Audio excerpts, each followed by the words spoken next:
My white girlfriend called me monkeypox. Hold up. What's good, Danny? I'm a nigga. And I have a white girlfriend like you, Danny. Whoever this is, I need to hire him as a writer for the show. He's hilarious.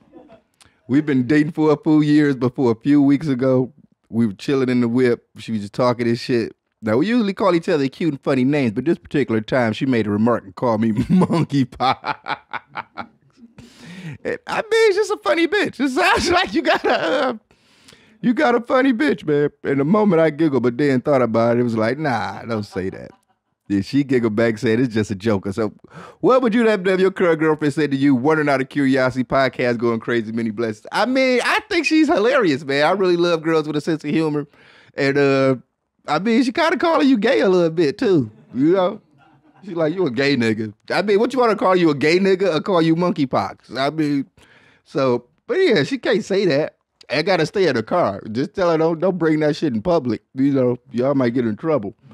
But it's all like, to me, man, she got a great sense of humor. You just gotta know how to come back, man. You know, you gotta come back with that. But for the most part, man, white people don't be calling niggas monkeypox, man. You gonna get shot. You will get shot over that shit, man. That's a fucked up one, man. That's crazy, man. I ain't never thought of that shit. I mean, obviously, I'm not thinking of fucking slurs for niggas. But, yeah. That's fucked up, though. Shouts out to her, though, man. That was a good one. She got your ass. And, you know, every now and then you go on TikTok. I think TikTok is TikTok might be a fucked up situation. I might need to delete off my phone. But, you know, you go see on TikTok, every now and then, a bitch might do like a weird dumb TikTok. I hit it with the, and they turn that motherfucker around. And it'd be a link up there. You be like, hit the link. You know what I'm saying? They already, I mean, you just like, they do that little thing. You like, hold on, let me go check out the, and then you just hit the link. And then you look, and then they got OnlyFans. And, so yeah, she went through my, cause I'm not texting bitches, I'm not calling bitches, but she went through my history and she saw that I have looked at a few OnlyFans pages. You get what I'm saying? And now I feel like, I mean, of course that's gonna upset her. You get what I'm saying? It wouldn't upset me if she was looking at dicks on OnlyFans. I guess, I mean, cause I'm secure in myself. I mean, I'm not saying she's whatever. We're not going there with that conversation. But, so yeah, I'm in a doghouse right now, so I'm back drinking. She's pissed off at me. I love her with all my heart. But then she went through my emails, and then she saw I emailed the girl that I used to talk to. But it wasn't even that, because the last time we talked, it was a mutual split up kind of situation. Like I was going with her, and she's married. You know what I'm saying? But I knew recently that I'm not going into that. But whatever. She saw me email an old friend,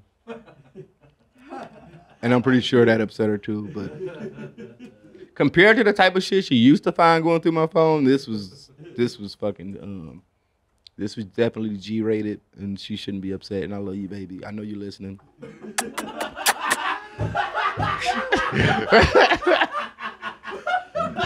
We're together forever. You stuck. Ain't nothing you can do. Just leave it alone. Maybe we'll talk about this later, but I want to get it out the way with it. Y'all see this nigga Bruce Lee was a crackhead. What? Yes, Bruce Lee was writing drug letters to his homies. He like, yeah, send me an 8-ball of coke. But yeah, that lets you know what time in them days it is. But Bruce Lee, I ain't saying, he typed Bruce Lee crack. Bruce Lee drug letters. But no, he was writing drug letters to his homies, telling them to send him the bag. Yeah, handwritten drug letters. Yeah, see? Like, so it made me feel like, damn, ain't no nigga perfect. You know what I'm saying? Like, bitch, I fuck up, I go to a Kill Tony party, get a little too drunk and act up. This nigga Bruce Lee was doing bump stuff. Now that I'm an adult that has done a lot of cocaine in his lifetime, Bruce Lee was definitely a cokehead. All his movie, the whole swagger says cocaine, man. Nobody acts like this normally, man. And we thought this nigga got his swag like, man, he just a different, man. He 101. He a different type of nigga. It was coke. So it got me thinking, like, damn, do a nigga need to bring the bumps back? Like, maybe I'm not being who I supposed to be. So next up we got, what are you saying in all your songs? All right. Yo, Danny, my boy and I have been asking ourselves this question for years about a certain word you use often in your song. What's the word you throw in one of your songs? Church, check, chug, check. I keep it interesting. Please clear this up for us. Thanks, Daniel. Peace, wine, and his actual is check. You know how and what it is when you do anything in recording, they be like anything in fucking, I guess in old school hip hop or whatever. But they always go like microphone check, 1 2 1 2, check checking 1 2. So instead of me saying check 1 2 check, I just check. That's my way of checking a mic. So I just say check. That's all me doing. I'm just checking a mic when I say that from back in the day, because that's the tone that I'm gonna use when I'm a rap. Because it could be a time when I was like, I remember being like old school, like when studios, when we used like the old school, remember the Mackie that had the hard drives you had to pull in and out? And they would make me have to check the mic, and I would check the mic and I'd go, yo, check 1 2, check 1 2. And then there would be time for me to record, and I start, Danny, and they be like, nigga, what are you doing? Like we didn't check this shit. Now we gotta go through the shit like, bro. We had this, the levels was set to a total different shit, So when I check the mic, I'm gonna check it at the way that I'm a rap. So that's all it is. It's check. It's just check. It's check. But yeah. Would you rather be trapped in a space with no way home or stuck in a sinking shark cage surrounded by sharks? Hold up, man. This almost seems like a no-brainer. Would you rather be trapped in a space with no way home? What do you mean trapped in a space? This sounds like sex trafficking. So, I think it should say trapped in space. Oh! Yeah, that might be a typo. No, that was my bad. Oh, okay. Would you rather be trapped in space? Yeah, nigga, what space would be? Nigga, I'm going to space. I mean, Niggas in Outer Space was an actual TV show, I feel like. Yeah, it was a space show with niggas in outer space. I mean, I think it was with Flex and a nigga Ron from a different world, if I remember correctly. But it is, yeah, Niggas in Outer Space. I mean, it's too many times we thought about it, so it should happen. I really think it's a movie called Gay Niggas in Space. I'm not making this up. I don't know if it's called that, but if you type Gay Niggas in Space, the film will come up. Yeah, so yeah, it's pretty dope. But yeah, I Zolo won't type it. He's making me type it. That's a good move. For real. I can't make this up. I know I've seen this before.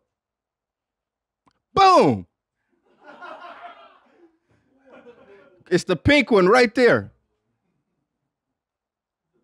The pink one, yeah. Gay Niggas from Outer Space.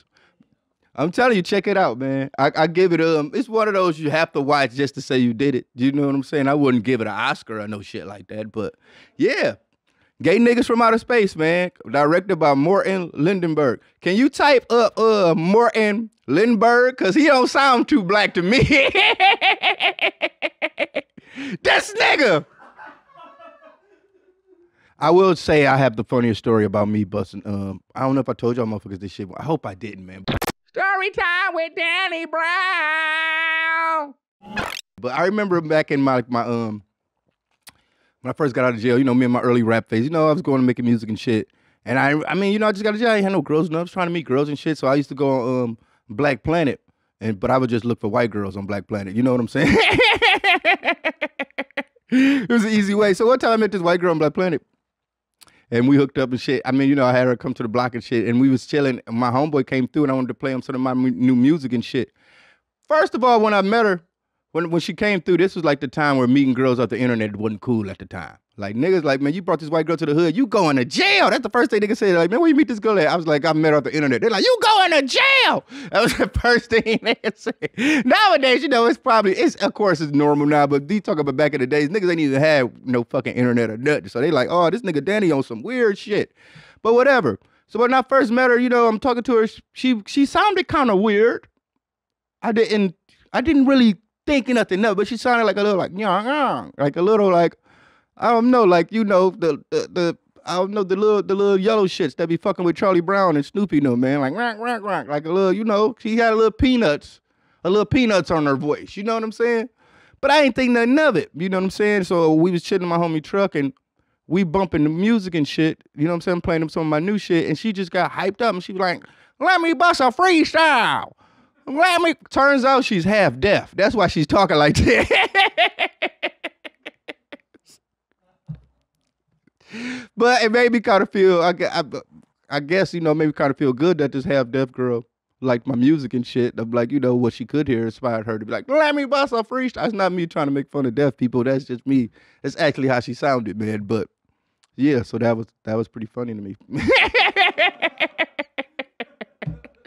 It was, man. I mean, let me bust a freestyle. So I feel like, yeah, freestyling is freestyling. So you don't have to have like off, because I suck at off the head shit. So whatever. Like I was hanging out with Tony Hinchcliffe. I gotta bring him back. This nigga had the worst playlist ever. The music this nigga was, bro, destroyed my life last night. And I'm telling him like, and I keep trying to tell him like, bro, you don't get it. Like I make music and you listen to like Big Sean and shit like that. Like he's listening to like real like fuck boy frat boy. I'm looking at him different now. Like this is the type of shit you like? Like I'm judging you now because of your musical taste. Like we were friends until you threw this Big Sean on. And you vibing to it. I'm seeing you turning up. You like, I'm looking like, and I got to the point, I'm like, man, do you really like rap music? Like I had to ask him like a real deep question. Like, I don't think you like rap music like that. I think it's a vibe. Like, you know, because it can be, we always talk about race shit right here. And sometimes, like if a white person, like be like, I listen to rap music, and the certain type of rap you listen to, and I'll be like, nah, you kind of racist. If that's the rap music you like, you kind of racist. Like, you get what I'm saying?